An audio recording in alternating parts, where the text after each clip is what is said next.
If you're headed to Rangeley or to Vernal, Utah tonight, you might want to avoid Highway 139 altogether. Now they're setting a fire line ahead of a change in the weather come tomorrow. Colby says scanned images should have one digitized layer. We have a lot to get to tonight, a lot of important developments on the Pine Ridge fire. In the bathroom, everything's been gutted, but take a step across this line outside of the boundary and that special use permit goes out the window. And this accident, definitely an inconvenience for drivers trying to get to Rangeley. Homeless advocates asked the City Council to put a moratorium on these notices. The other side of this fence is not only a ticket out of town, but it's also their livelihood. We've been getting an awful lot of calls here at the station from people across the valley eager to help out. Colorado State Patrol troopers recovering in the hospital tonight after he was involved in a car accident on I-70B. We got some breaking news into our newsroom. Garfield County Sheriff's deputies are investigating a plane crash this afternoon near the Glenwood Canyon. They got the distress call at about 2 o'clock this afternoon, and at 6:45 they were able to locate the aircraft. They just sent out a news release to our newsroom, and they say the pilot of the Cessna did in fact survive. He's being transported to the hospital as we speak. Cool morning for us, but we'll cool off and then a slow roast. The government says the money's been sent, but both Liberty Tax and the debit card company they work with are just pointing fingers. Either way, James and Ashley don't have their money, and they might not be the only ones.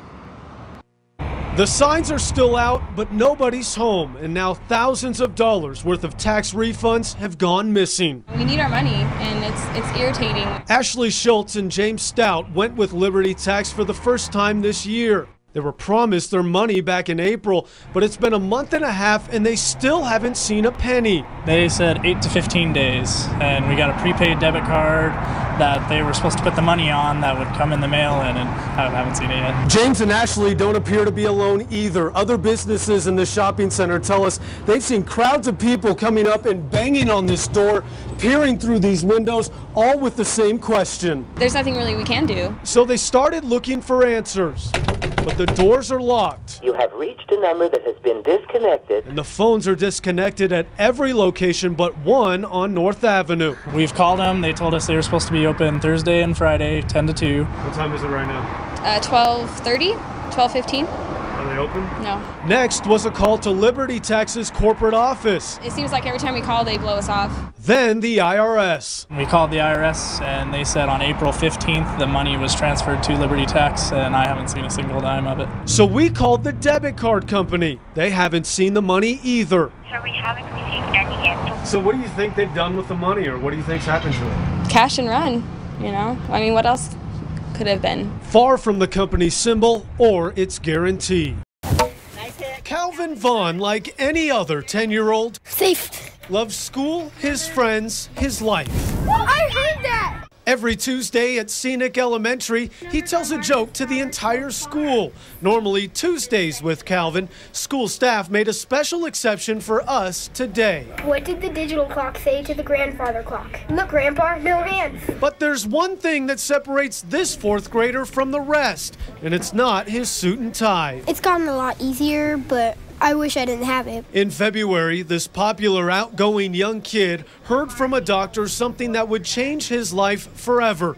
A type 1 diabetes diagnosis. It was really overwhelming, just realizing that our son's life was going to be changed and it wasn't going to be the same. It's a lifelong disease of abnormally high levels of sugar in the bloodstream, a condition only treatable with insulin. He has to be tested every 2 hours. Depending on if it's too high or too low, he needs to get a shot. That's all I really do. People with type 1 need at least 1 injection each day. Calvin averages 10. He has to leave class and go get tested so he can get a little bit behind on schoolwork. I can rotate, like doing my stomach, legs, arms. Oh, we're already in PE? To keep Calvin active, his family's been looking at getting an insulin pump. It's a device he'd always carry around that automatically injects insulin whenever it's needed, but it comes at an expensive cost. Just trying to brainstorm and come up with ways to save. The pump costs about $10,000, money Calvin's family doesn't have, but that's where the kids here at Scenic come in. After hearing Calvin's story, PTO President Jenny Hall knew the school could help. So we came up with the readathon. Her simple but effective idea has blossomed into a fundraiser, and Calvin's classmates are the ones collecting donations. They're really excited. I hear every day the kids are coming up and telling me what they've collected. They're really super kids. Really, you know, they're just nice kids. They want to help them out. One person has already raised $140, just one person itself. All the proceeds go to Calvin and his family, a touching gesture for a desperate need. We feel God's arms just wrapped around us right now. He's providing and He's using all the people around us. But more importantly, one that'll keep this fourth grader going strong. Everyone at this school cares so much about everyone, really, and working hard to be nice. Wondering if we should just pack up and head out. The town of DeBeck looks on today as flames scorch the land just a few miles away. The flames are getting pretty big, so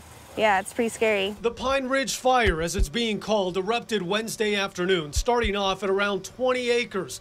The smoke could be seen for miles over the ridge from the Grand Valley, but just a few hours later, it absolutely exploded. They prepare for the worst. Now, 7 fire engines, 3 helicopters, 1 plane, and several crews on the ground are fighting for some kind of containment. 95% of the fire is active, spreading rapidly, with the head of the fire having spotting occurred in front of the fire. It sparks at a time when dry conditions across the state have left firefighters with their hands full already. This one being blamed on lightning, and crews expected to continue to spread. And remember, the fire sparked just Wednesday afternoon, and already Wednesday night you can see it's much, much larger than the initial 20 acres and off in the distance just a few miles away from the town of DeBeck. This is a perfect example of why we don't send all of our assets somewhere else. Just like the fires on the Front Range, some evacuations are in place near DeBeck, leaving town residents worrying if they could be next. Hopefully we don't get to that point, but no plans yet. The way the wind's blowing, as dry as it is, yeah, it is scary.